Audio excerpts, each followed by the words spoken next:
My name is Camila Reyes. I was once a CEO, the wife of a tech genius, and the woman who took my foster sister out of the system and gave her a real home. Then one day, while pregnant with quadruplets, I was betrayed by my husband and the very girl I called family. And you won't believe what I did at their wedding. Before I share my story, let me know where you're watching from in the comments. Hit like and subscribe if you've ever overcome adversity for the sake of family. Trust me, you'll want to hear what happened next. The rain against our penthouse windows used to sound like music. Now it sounds like static, white noise filling the spaces where conversations used to live. I wake up alone again. The indent on Ethan's pillow has been cold for 3 weeks now. My hand reaches across the California King mattress, finding only expensive Egyptian cotton that feels like sandpaper against my skin. The digital clock glows 3:47 a.m., another sleepless night in a bed too big for one person. I pull myself up, wrapping the silk robe around my shoulders. The Seattle skyline sparkles through floor-to-ceiling windows, each light representing someone else's life, someone else's dreams that haven't shattered yet. My bare feet pad across the heated marble floors we picked out together when we first made it big. The kitchen island holds evidence of my attempts at normalcy: a half-eaten salad from 2 days ago, an unopened bottle of that Pinot Noir Ethan loved. I don't know which tense to use anymore. My laptop sits open on the counter, the screensaver showing photos from better times. There we are at Stanford, young and hungry, coding through the night in that cramped dorm room. There's the day we incorporated our company, both of us signing papers with shaking hands. The IPO celebration where Ethan lifted me up and spun me around while confetti fell like snow. I close the laptop. The coffee maker hums to life, muscle memory more than desire. While it brews, I check my phone. No messages from Ethan. 17 work emails I can't bring myself to open. One text from Naomi asking if I'm okay. Sweet Naomi. She moved in 6 months ago, right when things started getting bad. Just until I get back on my feet, she'd said, but we both knew better. She'd aged out of foster care with nothing but a garbage bag of clothes and a full scholarship to UW. Taking her in felt like the one good thing I'd done lately. The coffee tastes like ash. Everything does these days. I find myself in Ethan's home office, running my fingers along the spines of books he'll probably never read again. His Stanford MBA diploma hangs crooked on the wall. I straighten it, then let it go crooked again. What's the point of straight lines in a tilted world? There, on his desk, a legal pad with his handwriting, budget projections, meeting notes, and at the bottom, circled 3 times. Lawyers, Monday 9 a.m. My stomach drops. Lawyers for what? We'd signed a prenup years ago, back when we had nothing to protect except dreams, back when, for better or worse, felt like a promise instead of a test. Camila, we need to talk. Naomi stands in my bedroom doorway, wearing one of my old Columbia hoodies. Her usually bright eyes are red-rimmed, guilty. She's holding a manila folder like it might explode. What's wrong, honey? I set down my book, a self-help tome about conscious uncoupling that makes me want to throw up. She sits on the edge of my bed, the folder trembling in her lap. I'm so sorry. I'm so sorry. Naomi, you're scaring me. She opens the folder. Divorce papers. Ethan Wolfe versus Camila Reyes Wolfe. The letters blur as my vision swims. How did you... He gave them to me to give to you. Her voice cracks. Camila, there's more. More? What could be more than your husband of 8 years serving you divorce papers through your foster sister? We've been... Ethan and I... She can't finish, but she doesn't need to. The room tilts. I grab the bedpost to steady myself. How long? 3 months. 3 months. While I was trying therapy, planning date nights, buying lingerie I was too exhausted to wear. 3 months while she sat at our dinner table, helped me fold laundry, listened to me cry about my failing marriage. Get out! Camila, please, get out! She runs, leaving the papers scattered on my bedroom floor like dead leaves. I sit there for hours, maybe minutes. Time doesn't work right when your world implodes. The girl I'd saved from the system. The girl I'd taught to drive in the Whole Foods parking lot. Who I'd held when she cried about never having a real family. My phone buzzes. Ethan. I assume you got the papers. My lawyer will be in touch. I'm sorry, not we need to talk. Just business. Just like how he pushed me out of the company after the IPO. You're too emotional for the boardroom, Cam. Let me handle the business side. I'd built that algorithm. I'd coded for 36 hours straight to fix the bug that almost tanked us. I'd pitched to the VCs when Ethan lost his voice from nerves. But somehow I became the silent partner, the trophy wife, the +1 at tech conferences where men assumed I was someone's assistant. The irony burns. I'd rescued Naomi from a system that failed her, only to bring her into my home to complete my own failure. The prenuptial agreement is clear, Mrs. Wolf. My lawyer, a sharp woman named Patricia Chen, slides documents across her desk. I hate that she calls me Mrs. Wolf. I hate that I ever changed my name. He's invoking the infidelity clause in reverse. Since you can't prove he cheated before separation, and since the company ownership was transferred to his name alone after the IPO, the words wash over me like acid rain. The house, gone. My equity, gone. 8 years of marriage dissolved into a modest settlement that won't even cover a year's rent in Seattle. What about my contributions to the company? I co-founded. Without documentation, it's his word against yours. And he has very expensive words. I stumble out of her office into the December drizzle. 3 weeks until Christmas, and I'm being erased like a coding error. The nausea hits me in the parking garage. I barely make it to a trash can before my coffee comes back up. Great. Stress is literally making me sick. Except the nausea doesn't stop. Not the next day or the next week. When I finally drag myself to Dr. Martinez, I'm expecting an ulcer, maybe mono, anything but. Congratulations, Camilla. You're pregnant. The exam room walls close in. That's impossible. Ethan had a vasectomy scheduled. Well, apparently he didn't go through with it. Dr. Martinez squints at her screen. Wait, this is unusual. What? The HCG levels are extremely high. We need to do an ultrasound.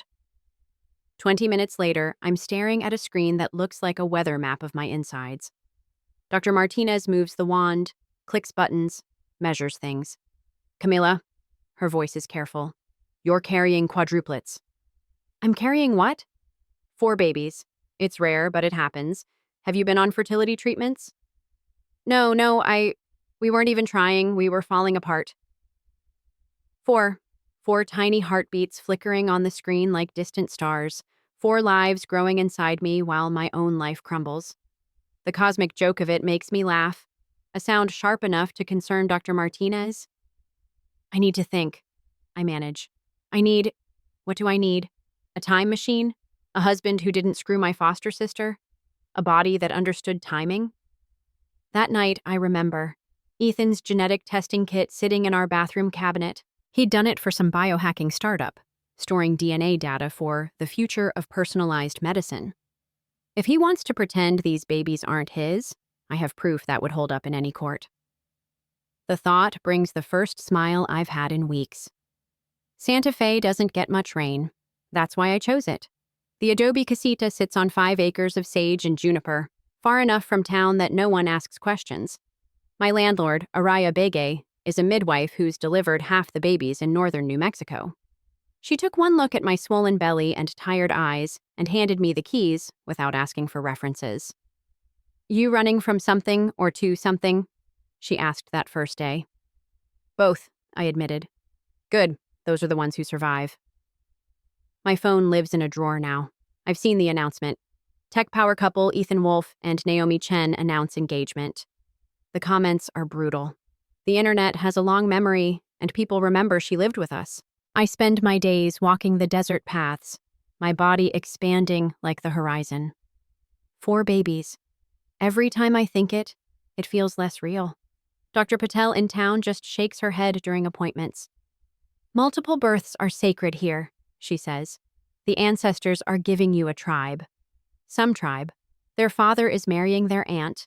Their mother is hiding like a fugitive with a fortune in her womb. The wedding invitation arrives in March, forwarded from my old P.O. box, embossed letters on cream cardstock that probably cost more than my weekly groceries. Ethan Wolf and Naomi Chen request the pleasure of your company. Napa Valley. Of course. Where we'd honeymooned, where he'd promised me forever among the grapevines. I'm 32 weeks pregnant, belly stretched beyond reason, when Araya finds me sobbing over that invitation. "You want to go," she observes. "That's insane." So is carrying 4 babies. So is a man leaving his wife for her sister. The whole world is insane, mija. Might as well choose your own, crazy. That night, I feel the first real contractions. False labor, Dr. Patel says, but a warning, these babies want out. Not yet, I whisper to my belly. Let me show you what your mother is made of first. The pain comes like a thunderstorm, sudden, violent, unexpected. I'm only 32 weeks. Too early, too fast. Araya finds me on the bathroom floor at 3 a.m., blood pooling between my legs. No, no, no, I'm chanting. Not yet, please, not yet. She's all business, checking vitals, calling the hospital. We go now, no arguments. The ride is a blur of contractions and New Mexico darkness. I grip the door handle until my knuckles go white, trying to hold these babies inside through sheer will. Dr. Patel meets us at the entrance with a wheelchair and a grim expression. How far apart? 2 minutes, Araya reports. Everything moves fast. Monitors, IVs, worried faces. They're trying to stop the labor, but my body has other plans. Years of holding everything in. And now I can't stop anything from coming out. Camilla, listen to me. Dr. Patel's face hovers above mine. These babies are coming. We're going to do everything we can, but I need you to be strong. Strong? I've been strong through the divorce, the betrayal, the exile. But this, my babies fighting to enter a world that already seems too cruel for them, this might break me. The first one comes at 4:47 a.m. A boy, barely 3 pounds, crying like he's angry at the universe. Good. He'll need that anger. The second at 4:52. Another boy, smaller, quieter. They whisk him away before I can see if he's breathing. The third at 5:01. A girl who looks like a tiny warrior, all fists and fury. The fourth at 5:08. Another girl, the smallest, but her cry is the loudest. 4 babies. 4 pieces of my heart now existing outside my body, each one fighting in their plastic wombs while machines breathe for them. I pass out from exhaustion and blood loss. When I wake, Araya is there, holding my hand. They're fighters, she says. All 4, like their mother. Days blur in the NICU. I pump milk for babies too small to nurse. I sing to them through incubator walls. I learn their personalities. Baby A is stoic, baby B is gentle, baby C is fierce, baby D is loud. On day 5, as I'm holding baby B, finally stable enough for skin-to-skin contact, my phone buzzes with a news alert I've been dreading. Tech mogul Ethan Wolf's lavish Napa wedding this weekend. The accompanying photo shows Naomi in a dress that costs more than my medical bills. She's radiant. He's triumphant. They're perfect. I look down at my son, 2 pounds of pure potential in a diaper the size of a cocktail napkin. Your father is getting married tomorrow, I whisper, to someone who isn't me. But you know what? That's his loss. Araya appears with a breast pump and a look of determination. Those babies need to eat. You planning something? Maybe. Good. Pump now, plan later. Revenge requires calories. The Napa Valley sun is gentler than New Mexico's, but it still makes me sweat in my simple navy dress. 4 car seats secured in the rented SUV, 4 tiny humans dressed in their best preemie outfits. We look like a Pinterest board titled Hot Mess Express. The Calistoga Ranch is exactly as pretentious as I remember. Ethan always loved this place. The way money could buy you privacy among the redwoods. Security doesn't recognize me at first. 8 months and 40 pounds of baby weight will do that. I'm on the list. I lie smoothly. Camila Reyes. They wave me through. Of course they do. Who brings 4 infants to crash a wedding? I park far from the main lodge near the service entrance. My hands shake as I unbuckle car seats. Baby D, Daniela now, fusses until I give her a pacifier. Carlos and Gabriel sleep like angels. Sophia watches everything with eyes too knowing for 3 months old. The ceremony is starting. I can hear the string quartet, smell the $10,000 worth of roses. My heels sink into the manicured lawn as I push the enormous stroller toward the sound of my old life celebrating its death. I wait behind a cluster of olive trees. Through the branches, I see them. Ethan in a Tom Ford tux, Naomi in a dress that makes her look like a fairy princess. Our old Stanford crew, his board members, tech journalists with their phones ready. The officiant asks for objections. I almost laugh at the cliché. Instead, I wait. Through the vows, the same ones he said to me, through the rings, bigger than mine ever was, through the kiss that makes my stomach turn. Ladies and gentlemen, I present Mr. and Mrs. Ethan Wolf. That's my cue. I emerge from the trees, pushing 4 babies like a suburban tank through their perfect moment. The string quartet stutters to a stop. Conversations die like flies hitting a zapper. Ethan, my voice carries across the silent garden. He turns. The color drains from his face so fast I worry he'll faint. Good. Naomi's hands fly to her mouth, bouquet tumbling into the grass. I stop 10 feet from them, close enough for everyone to see the babies, close enough for him to see his own eyes looking back from 4 tiny faces. Congratulations, I say. Then I pull the manila envelope from the diaper bag. DNA results, custody papers, and a letter my lawyer insisted I write. I hand it to the closest groomsman. For the happy couple. Ethan finally finds his voice. Camilla, what am I doing here? I adjust Sophia's sun hat. Just thought your children should see their father get married, even if it's not to their mother. The whispers start like wildfire. Phones appear, their cameras hungry. Naomi makes a sound like a wounded animal. How many? Someone gasps. 4, I answer clearly. Quadruplets, born 8 weeks ago while their father was planning this lovely event. I don't wait for responses. I turn my stroller around and walk back through the crowd that parts like the Red Sea. Behind me, chaos erupts. Shouting, crying, the unmistakable sound of a 6-figure wedding imploding. In the car, all 4 babies start crying at once, like they've absorbed the drama through osmosis. I drive away laughing and sobbing, milk leaking through my dress, feeling more alive than I have in years. Well, kids, I tell the rearview mirror, you've just attended your first wedding. Let's hope your own go better. The video goes viral before I reach the county line. Tech CEO's wedding crashed by ex-wife with quadruplets. My phone explodes with notifications until I turn it off and throw it in the glove compartment. The babies sleep through their internet debut, blissfully unaware they're becoming the face of Silicon Valley's juiciest scandal. By the time we reach Sacramento, news vans are already gathering at the hotel where I'd planned to stay.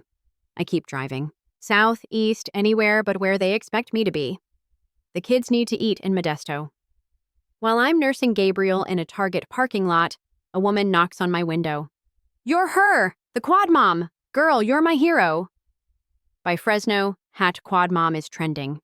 Someone's made a TikTok of the wedding crash set to Beyoncé's Irreplaceable. It has 3 million views. I finally stop in Bakersfield, too exhausted to drive further. The motel clerk doesn't recognize me. Small mercies.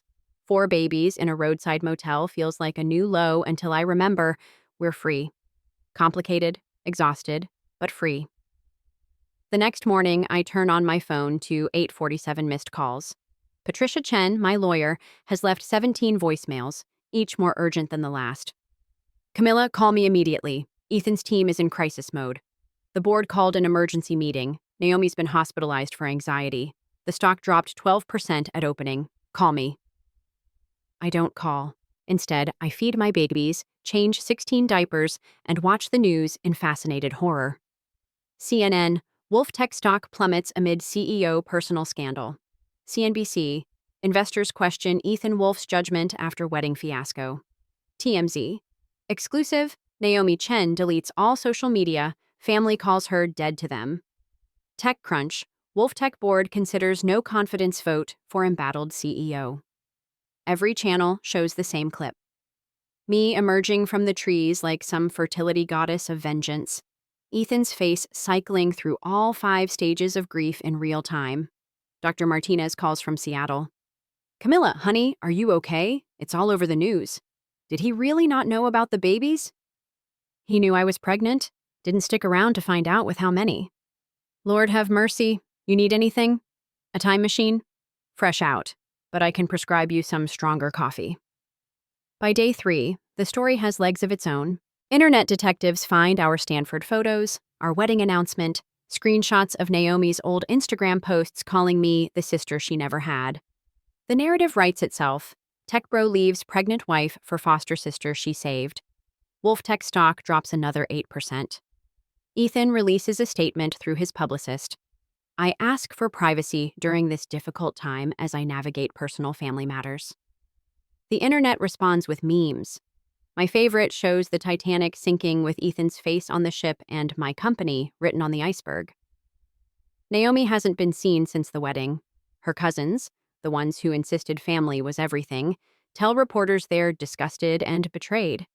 The foster care advocacy group she volunteered with quietly removes her from their website. Mama's not vindictive, I tell Sophia during her 3 a.m. feeding. Mama just believes in natural consequences. She spits up on my last clean shirt in response. Even my children are critics. Austin feels like breathing again. The little house off South Congress has good bones and better neighbors. Mrs. Chen from next door brings casseroles and doesn't ask questions. The backyard has 2 oak trees perfect for future swing sets. You sure about this? Araya asks, helping me unpack.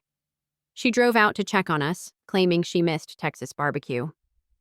I need to build something, I tell her. Not just for them, for me. The idea comes during another 3 a.m. feeding session. 4 babies, 4 bottles, 1 exhausted mother. I'm scrolling through mommy forums when I notice every single mother asking about returning to tech gets the same response. It's too hard. The hours are impossible. Just wait until they're in school. But what if it wasn't impossible? What if we rebuilt the system? I start small. A website, Mama Code, resources for mothers in STEM, flexible learning paths, community support. I code during naps, design during feedings, debug with Sophia sleeping on my chest. 3 months later, a reporter from Austin American Statesman wants to interview me. Not about the scandal, about the platform. We've had 10,000 signups, I tell her, bouncing Carlos on my knee. Mothers who thought their careers were over. Women who code with babies on their laps. We're proving you don't have to choose. The article runs with a photo of me at my computer, all 4 kids in various stages of chaos around me. The headline, From Silicon Valley Scandal to Austin Innovation, How One Mother is Redefining Tech. That afternoon, my doorbell rings. Through the peephole, I see a FedEx truck. The package is small, expensive looking, no return address. Inside, a single photo. Ethan must have hired an artist. It's a sketch of all 4 babies drawn from news footage. His handwriting on the back. I see them everywhere. For a moment, I consider keeping it. Proof that somewhere under the ego and betrayal, he feels something. Then I remember. He had his chance to see them. He chose Naomi, chose the wedding, chose his image over his children. I drop the sketch in the recycling bin. That night, all 4 kids cluster around me on the couch. We're reading Goodnight Moon, their favorite, though they mostly just chew the corners. Gabriel reaches for my face, his tiny fingers exploring my nose, my cheeks, my smile. We're okay, I tell them. Better than okay. My phone buzzes. Another interview request. Another mother wanting to join Mama Code. Another investor interested in our vision. But right now, none of that matters. Right now, I'm just a mom reading to her babies while Austin crickets sing outside and the world spins on without Ethan Wolf. Daniela yawns. Carlos cuddles closer. Sophia fights sleep like it's her mortal enemy. Gabriel just watches me with those serious eyes, so much like his father's, but filled with something Ethan lost along the way. Trust. Pure, uncomplicated trust. The end, I whisper, closing the book. But it's not, really. Tomorrow, I'll wake up to 4 cribs, 16 diapers, endless bottles, and a business to build. I'll face questions about their father, about the scandal, about how I survived. The truth is simpler than they'd believe. When you lose everything except what matters most, you discover you haven't lost anything at all. Outside, the Texas stars shine bright and steady. Inside, 4 small hearts beat in rhythm with mine.